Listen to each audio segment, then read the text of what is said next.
In many places, phone scams are unfortunately common.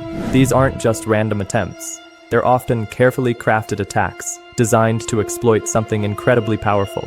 Beyond general psychological tactics, scammers are also adept at exploiting specific flaws in logic, those mental shortcuts our brains take that can sometimes lead us astray. Think about a scammer telling you that you owe a massive amount of money, say $50,000. Then they might say, but if you pay just $5,000 today, we'll settle the matter. Understanding these biases is like seeing the invisible strings they're trying to pull.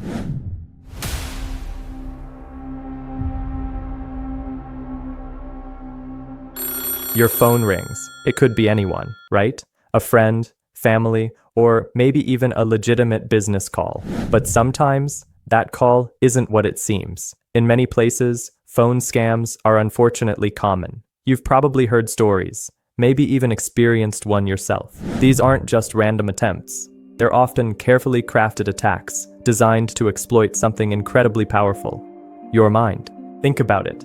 Why do smart people fall for scams? It's not always about being naive, but about how these criminals tap into our natural human psychology.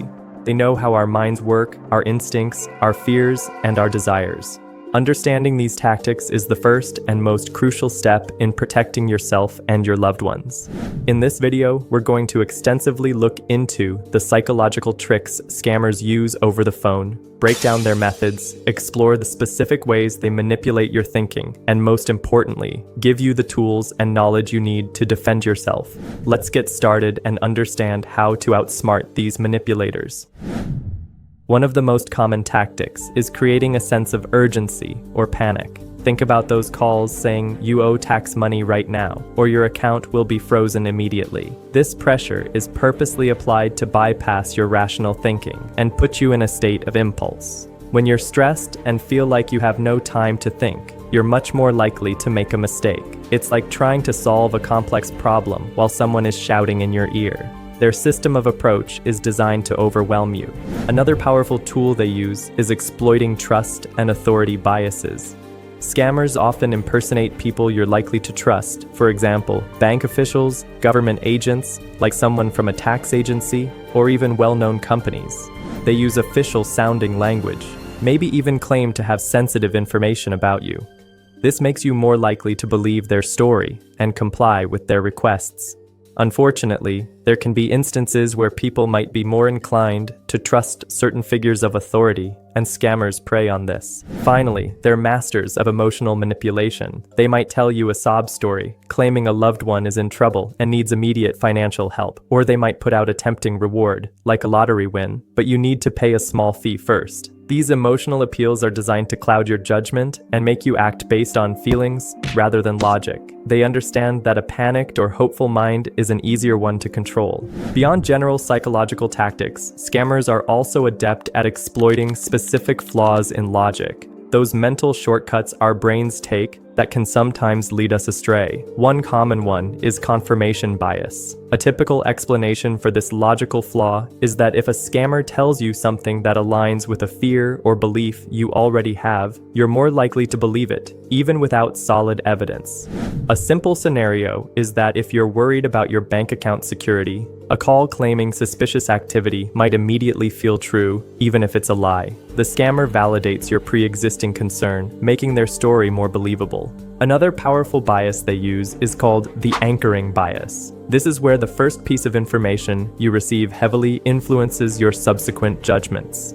Think about a scammer telling you that you owe a massive amount of money, say $50,000. Then they might say, but if you pay just $5,000 today, we'll settle the matter.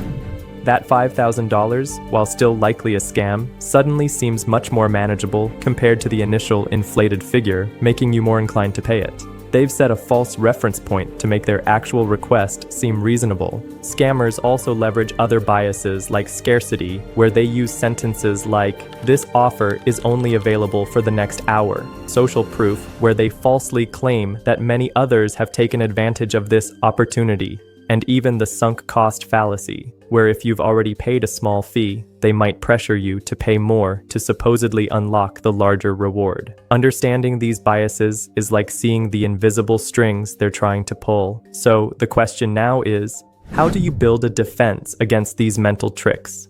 The first step is recognizing the red flags and warning signs. Be suspicious of any call that creates a sense of urgency, threatens you with immediate negative consequences, or asks for personal information like your bank details or SSN over the phone. Remember, legitimate organizations rarely operate this way. If it feels off, it probably is. It's crucial to stay calm and assess situations critically. Don't let the pressure get to you. Take a deep breath and tell the caller you need time to think about it or verify their information. A legitimate caller will understand. A scammer will likely push back and try to keep you on the phone. This pressure is a major red flag.